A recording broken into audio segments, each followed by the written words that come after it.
la predicación de hoy se llama No hay sustituto. No hay sustituto. Bien, ¿ustedes se acuerdan cuál fue es una trivia que quiero que contesten. ¿Cuál fue la primera predicación del Señor Jesucristo? 1. Sea la gloria, sea el poder. 2.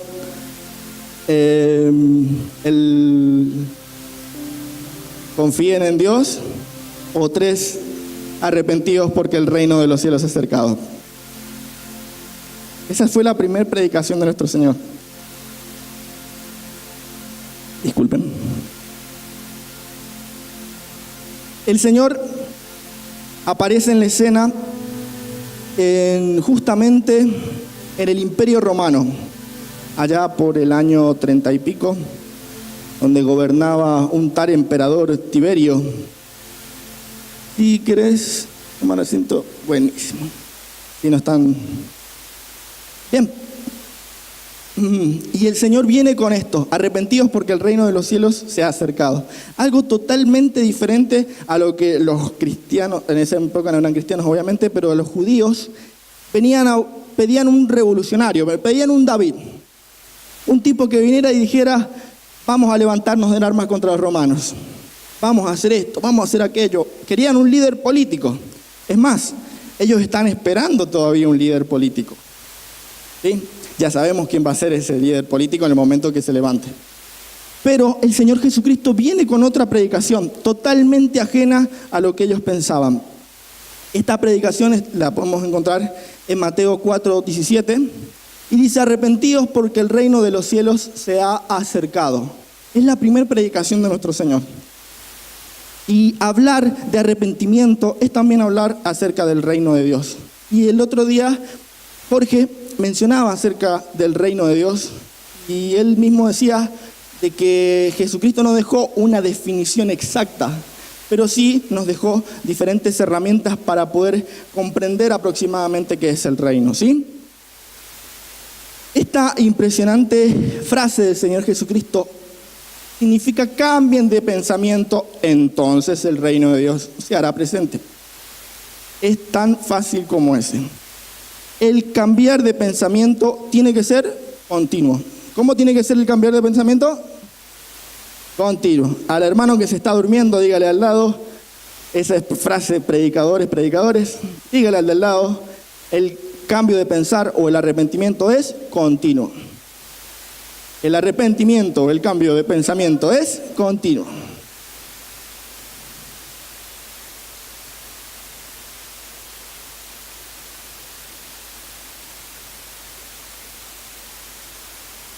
Pero ¿a qué reino se refería el Señor Jesucristo? Era hasta controversial, porque venían los romanos, y los romanos no eran muy educados, que digamos, ¿sí? Si bien ellos dispusieron de lo que es el derecho romano y lo que hoy tenemos, mucho de la costumbre que hoy tenemos en la Argentina es de los romanos, ¿sí? Tenemos una costumbre, nuestro idioma es greco-latino, por ejemplo.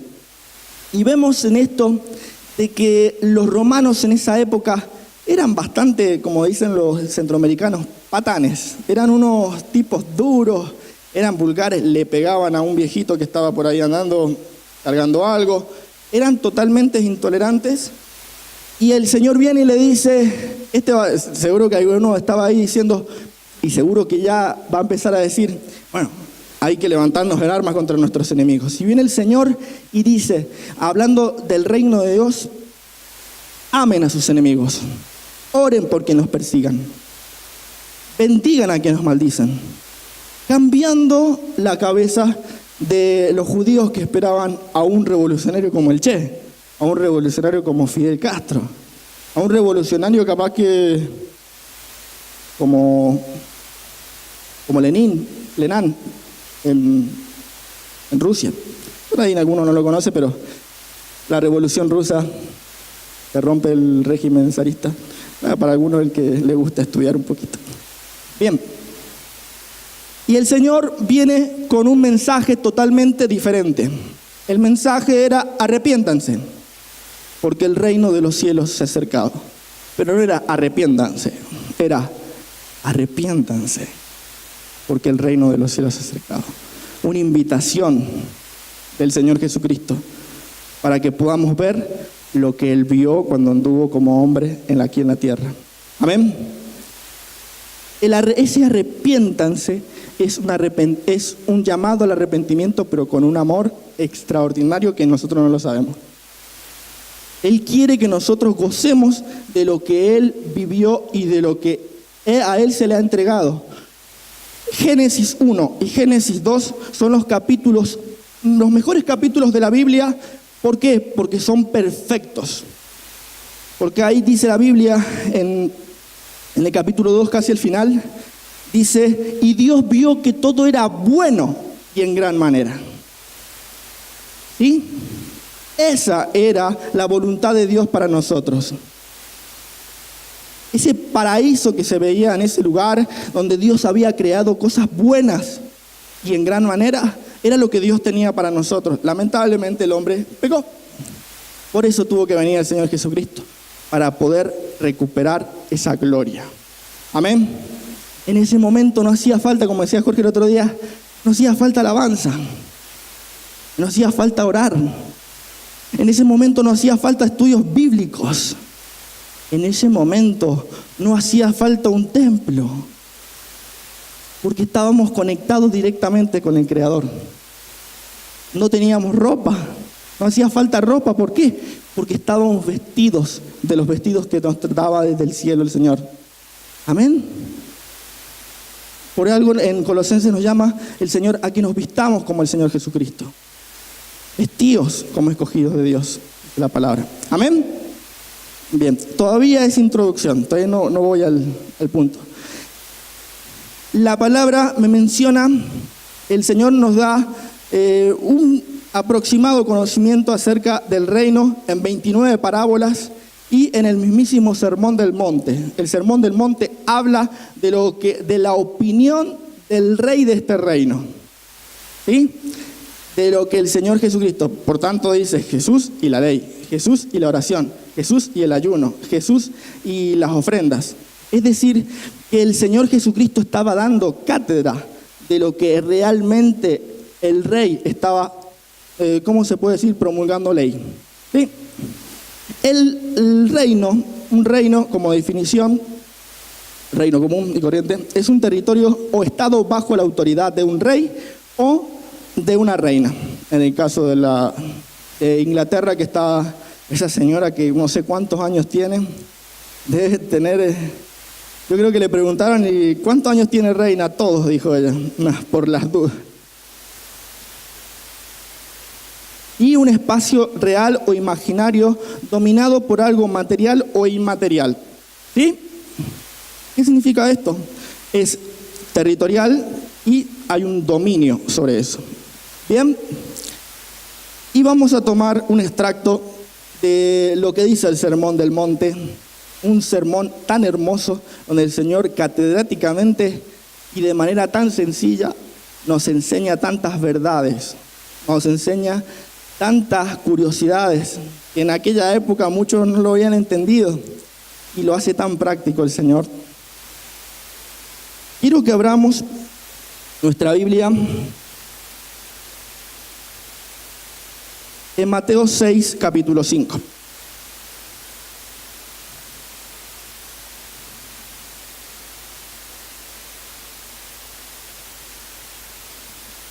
¿Quién quiere que el reino de Dios se manifieste en esta iglesia? Amén. Bien, les tengo un desafío. Aprendamos a orar. ¿Sí? Es necesario orar. Una iglesia que se pone de pie es una iglesia que estuvo en lo secreto de rodillas. Amén.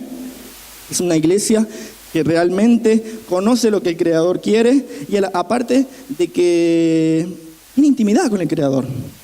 Tiene diferentes encuentros con el Señor. Amén. Bien. Todos queremos eso mismo. Vamos a levantarnos en fe entonces. Y no hay sustituto para la oración. Si usted quiere comprarse una Pepsi, va aquí al negocio de Dolly, no sé si está Dolly, no, o aquí enfrente, ahí está Dolly, ¿cómo va? Y en una de esas Dolly dice, no tengo gaseosa, ¿qué compramos? Un jugo. Tenemos sustituto para eso. O si vas a un lugar a comprar una ropa y la ropa no te queda, en el caso mío, que yo estoy un poquito medio gordito, la pastora me dijo, parece un bombón, sí, digo, lo gordito que estoy, lo redondito que estoy.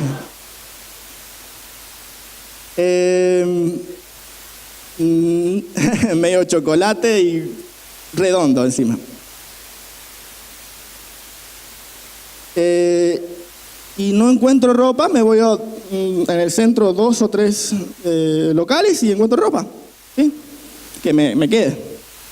¿Me explico? Hay un sustituto para eso. Si no quieres tomar un té, siempre hay un saquito de mate cocido por ahí, ¿sí? Pero para la oración no hay sustituto, no hay inteligencia. Se nota que si orás o no orás. Ese es el idioma del cielo, el orar. ¿Sí? Así como nosotros, como les decía yo hace rato, tenemos eso de lo greco-latino, también con esto. Esto realmente, si nosotros oramos, hablamos el idioma del cielo. Leonard Ravenhill dice, el que mucho ora, poco peca. Y el que mucho peca, poco ora. Decía. Muy fácil lo que decía la frase, pero es cierto. Queremos ver el reino de Dios, aprendamos a orar. Y el Señor empieza en el Sermón del Monte, Mateo 6, capítulo 5, y dice, y cuando ores, no seas como los hipócritas. Y vamos a ver diferentes tips que da el Señor. El Señor se convierte como un blogger, los de YouTube que te dan los tips. Y uno dice, no orar como los hipócritas. Dice que a los hipócritas les encanta orar en pie en la sinagoga para ser visto por los hombres, ¿sí? El hipócrita le encanta que lo miren como ora, pero capaz que en lo secreto no ora. Acá somos todos oradores de primera. Acá todos hablamos palabras lindas, palabras evangélicas, palabras especiales de un nacido de nuevo. Y resulta que esto es algo totalmente diferente. Cuando oramos, es cierto, tenemos que orar como iglesia, pero orar como iglesia, yo abrazado con mi hermano, pero yo a la misma vez hablando con el Señor. ¿Sí? Porque mi historia es mía con el Señor. Amén. Yo pertenezco a esta iglesia. Yo edifico esta iglesia si estoy bien. Así que mi historia es mía con el Señor. Amén. El primer tip que vemos, no oren como los hipócritas. Lamentablemente, habían personas en la antigüedad, que eran los fariseos, los saduceos, que lamentablemente se paraban en las esquinas de las plazas y se ponían a orar para que fueran vistos por los hombres. Y de paso decía el Señor, ya tienen su recompensa, hizo lo que quieren. No quieren que sean oídos, que la oración la oiga yo. Ya tienen su recompensa. Es una oración vana. ¿Sí? Vanas palabras. Bien, el otro tip que da el Señor, el 6.6, Mateo 6.6. Más tú, esto lo vamos a decir todos juntos, más tú, vamos a decirlo nosotros personal, más yo, cuando ore, entraré a mi aposento y cerrada la puerta, oraré al Padre que está en lo secreto. Y tu Padre, que ve lo secreto, te recompensará en público. ¿Quién podrá acallar lo que nace en el secreto de Jehová? ¿Quién lo podrá hacer? Nadie. Dios, por ahí decía la frase de un adorador, no tiene favoritos, Dios tiene íntimos. No nos podemos quejar, che, al Johnny le diste esto, le diste esto, le diste esto. No. Todos tenemos las mismas oportunidades aquí. Amén. Pero Dios no tiene favoritos. No es que yo al Johnny lo quiero, por algo le vamos a dar todo. No. Dios está buscando íntimos. Alguien que le preste su oído. Alguien que diga lo que el Señor diga, bueno, lo tengo que hacer. Alguien que sepa cuál es su voluntad, alguien que lo conozca. Por eso Él habla y dice que oremos a nuestro Padre que está en lo secreto. Otro tip para aquel que está anotando es que oremos en privado. En privado,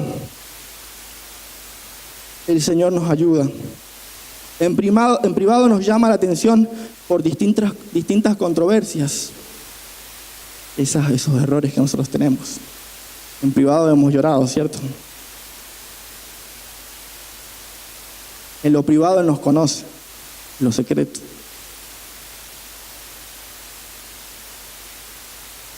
En lo privado es donde Él nos puede revelar secretos. En lo privado es donde a veces Él hace silencio y nosotros nos desesperamos con ese silencio.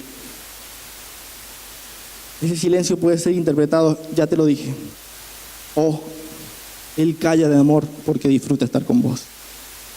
¿No les ha pasado que aman tanto a una persona que es como que están tan enamoradas y les encanta que hablen?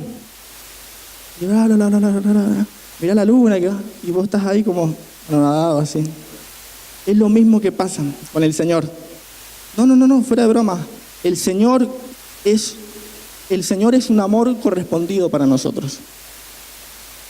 Es el único amor correspondido que nosotros tenemos. Yo quiero que se vaya con deseo de llegar a su casa y orar, arrodillarse y decir, acá estoy, Señor, con este problema, con estas cosas. Quiero que me hables. Ese es el deseo que quiero que esta noche el Espíritu pueda provocar en sus corazones. Yo no lo puedo hacer, yo puedo dejar la palabra nomás, pero el Espíritu Santo sí lo puede hacer. Amén. Vamos con el próximo capítulo. Dice, y llorando no uséis vanas repeticiones como los gentiles que piensan que por su palabrería serán oídos. ¿Sí? A veces ya nos convertimos en que rezamos y no oramos. Señor. Oro por mi vida, Señor, y por Señor, y decimos mucho, Señor, y ya la oración es de memoria. Y muchas veces caemos en esto. Y el Señor quiere que nosotros seamos nosotros mismos. El 6:8 dice, no hagáis pues semejantes a ellos, porque vuestro Padre sabe qué cosas tenéis necesidad. Otra es, Él conoce nuestra necesidad.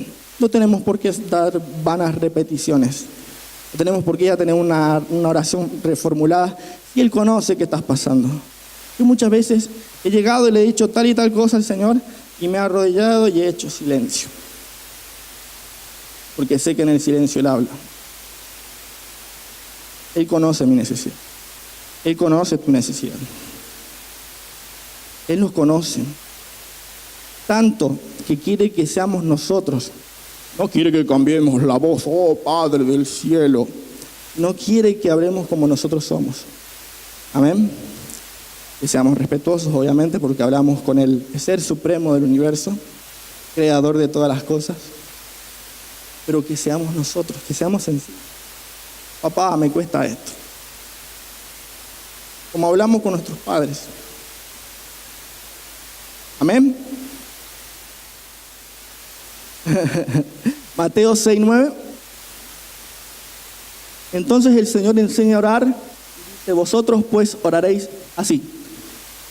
Padre nuestro que estás en los cielos. Diga conmigo, Padre nuestro. Para ver y entrar en el reino de Dios, en Juan 3 nos explica que tenemos que nacer de nuevo. Si nacemos de nuevo, tenemos Padre. ¿Sí? No somos huérfanos, nacemos de nuevo, tenemos un papá. Y para entender que Él quiere y a la misma vez para ser identificados por nuestro Padre, tenemos que orar. Tenemos que conocerle. La identificación o la identidad de ser hijos de Dios nos la da el hecho de que cada día entendamos más a quién es hijo de Dios, que es nuestro Señor Jesucristo. Como Él se movió, nosotros también nos tenemos que mover, debemos movernos. Amén. ¿Cuesta? Sí. Pero por algo el Señor nos dejó al Espíritu Santo, que es nuestro ayudador. ¿Qué lo podemos lograr o no? Es un desafío, pero ¿lo podemos hacer o no?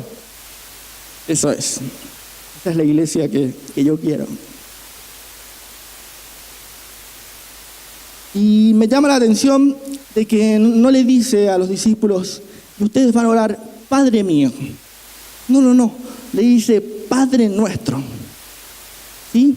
Les dice, Padre nuestro. ¿Por qué? Decía yo. ¿Por qué? Porque le estaba enseñando a orar a la iglesia.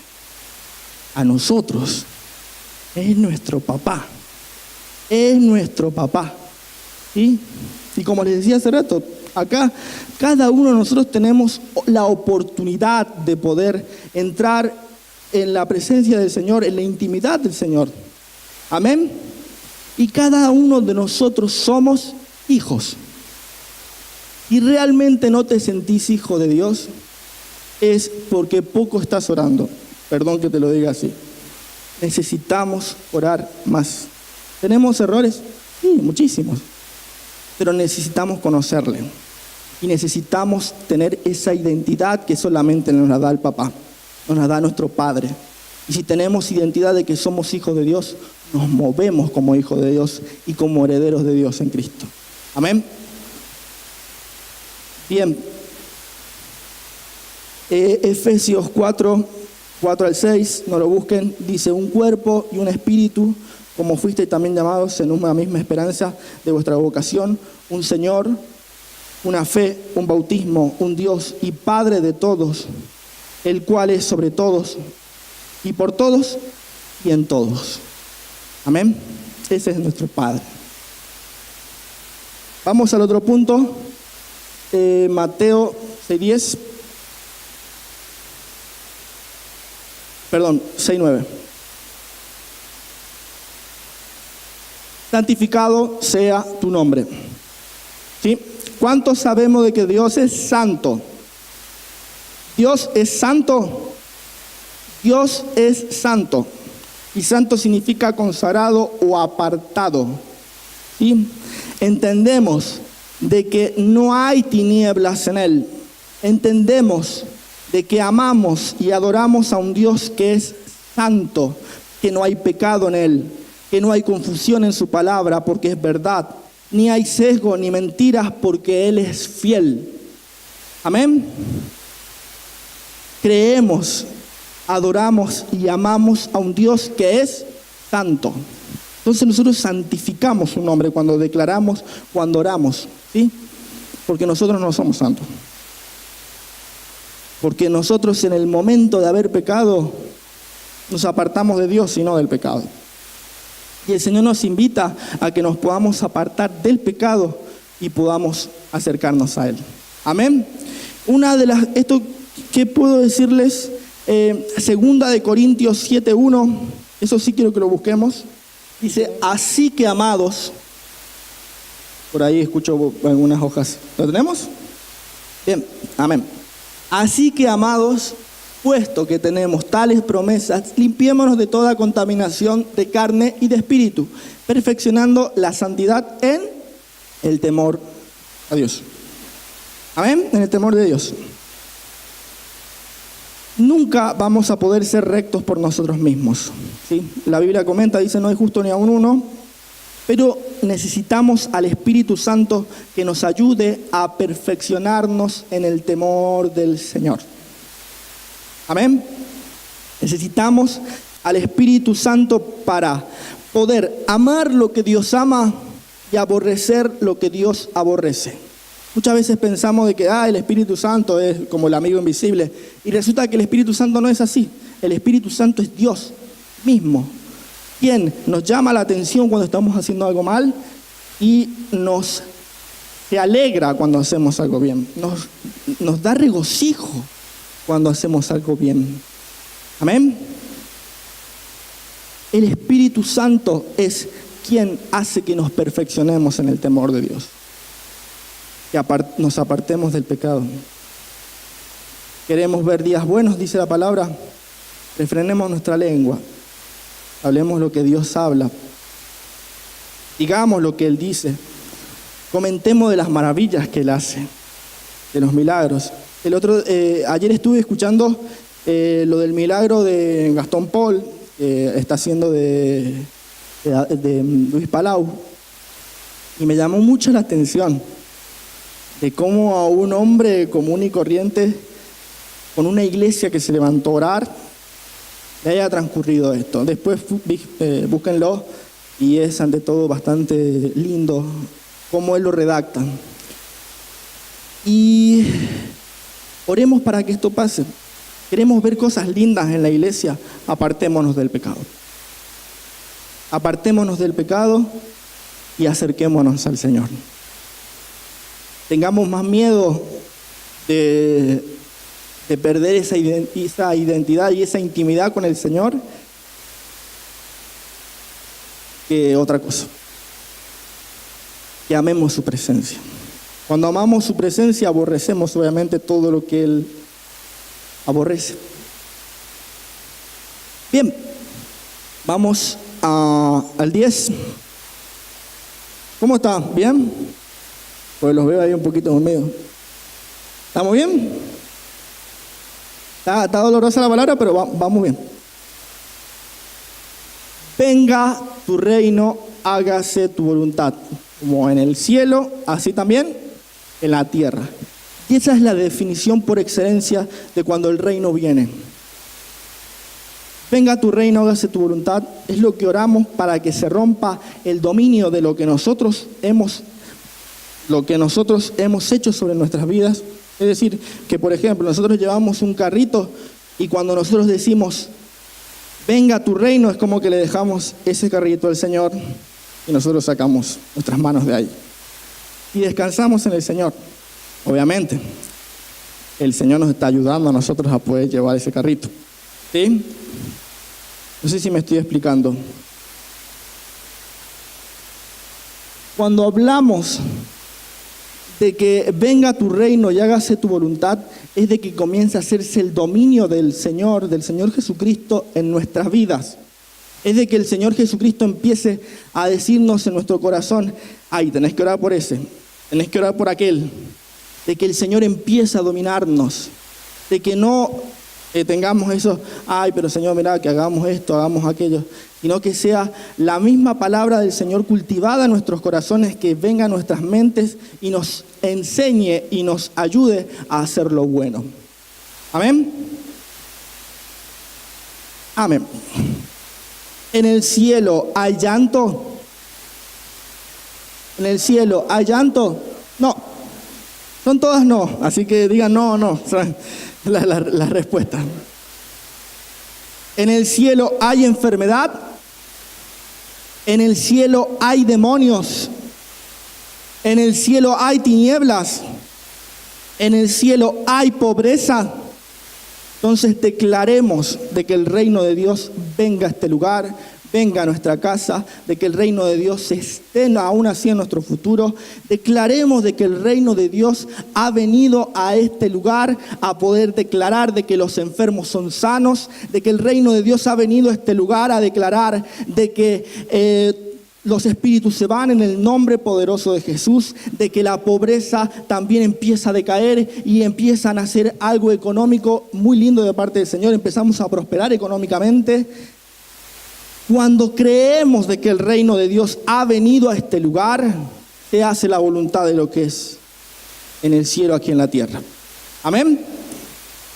¿Y cómo cuesta creer? Tenemos que pelear con nosotros mismos y a la misma vez convertirnos en guerreros, de declarar de que el reino de Dios ha venido a esta casa. Como ya veníamos viendo, primeramente entendiendo de que Él es nuestro papá, segundo de que Él es santo, por lo tanto yo también tengo que ser santo, y tercero, de que declaremos de que su reino tiene que estar en esta casa. Amén. Amén. Ya declarando estas tres cosas, entramos a decir lo que dice el 11, el pan nuestro de cada día, danos hoy. Ya lo conocíamos esto.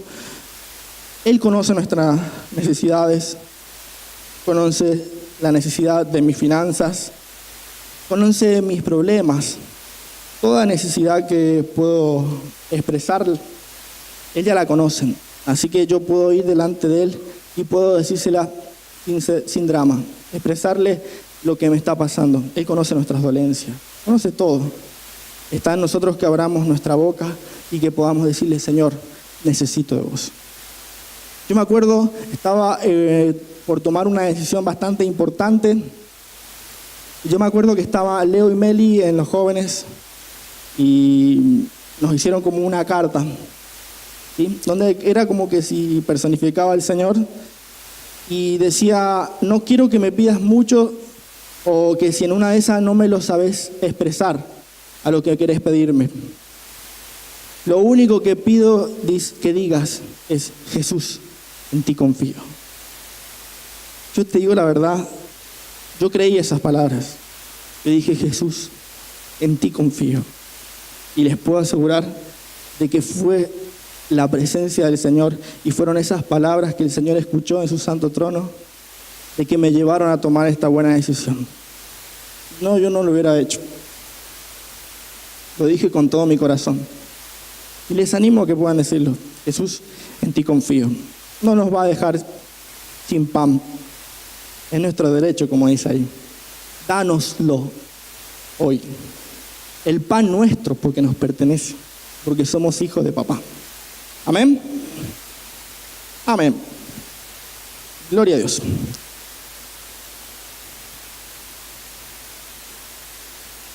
Y seamos insistentes también. Lucas 18, del 1 al 8, no lo busquen, pero menciona acerca de una viuda y quería que le hicieran justicia. Y resulta que justamente el rey que ella tenía era un rey que dice la Biblia que no temía a Dios ni temía al hombre, a ningún hombre. Así que era una escena bastante complicada. Dice que esta mujer iba, hazme justicia a mi adversario, hazme justicia a mi adversario, hazme justicia. Dice que el hombre llegó un momento que dijo, me cansó esta vieja, vamos a hacerle justicia. Así que, ¿qué hizo? Le hicieron justicia. Dice la Biblia, si esto es difícil, porque era una escena muy difícil, si esta escena fue difícil, ¿cuánto más nuestro Padre nos dará las cosas que nosotros le pidamos? ¿Cuánto más Él estará atento a las oraciones, dice, de los que oran día y noche sin desmayar? Amén. Él es nuestro Padre.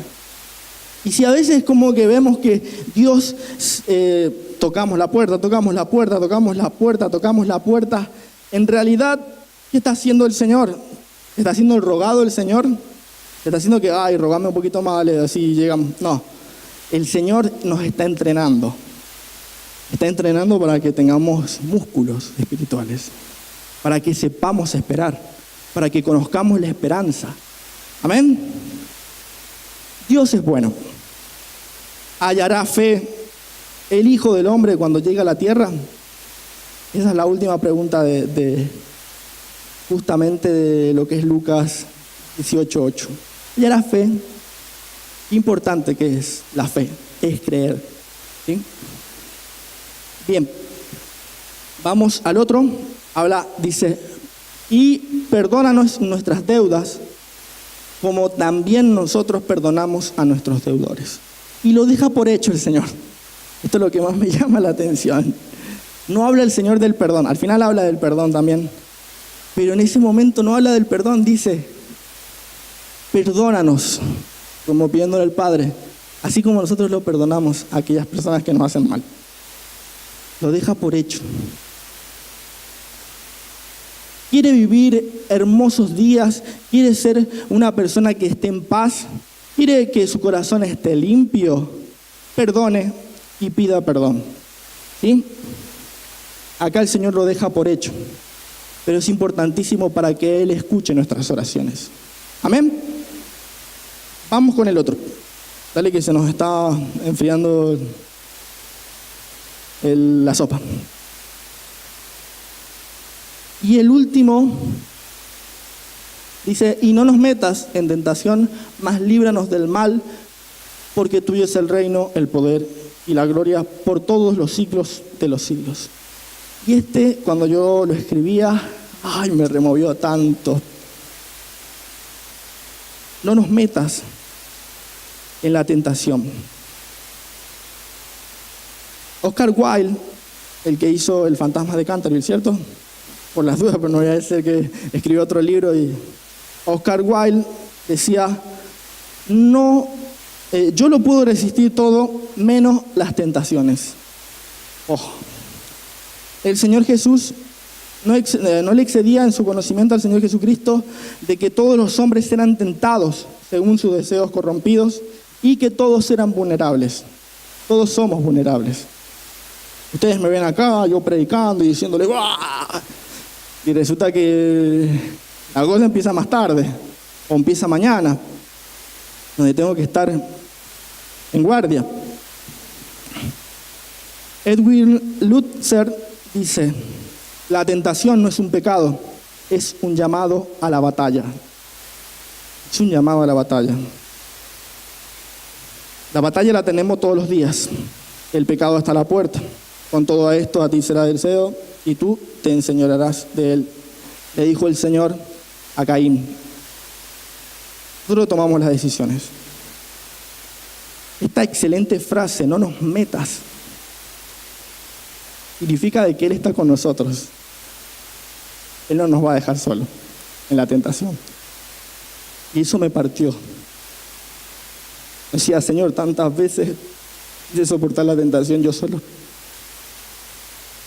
Me partió porque yo soy el único que ha querido soportar la tentación solo o ha resistido la tentación solo. Y esto lo incluye a Él. No nos metas en... Lo incluye. Y le doy gloria a Dios de que Él está en eso. ¿Sí? Amén. Y quiero que los chicos, los músicos puedan subir.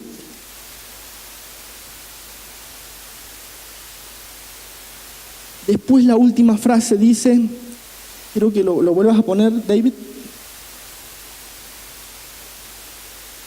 Mas líbranos del mal, porque tuyo es el reino, y el poder, y la gloria. Esto nos menciona de que el reino, el poder y la gloria no son los mismos. ¿Sí? El reino es la voluntad del cielo que se hace aquí en la tierra, en un territorio específico y por un dominio de un rey al cual nosotros conocemos que es nuestro Señor Jesucristo. Amén. El poder es la habilidad del cielo dada en presencia del Espíritu Santo a nosotros. ¿Sí? Y la gloria es la misma presencia del Señor transformando todo. Amén.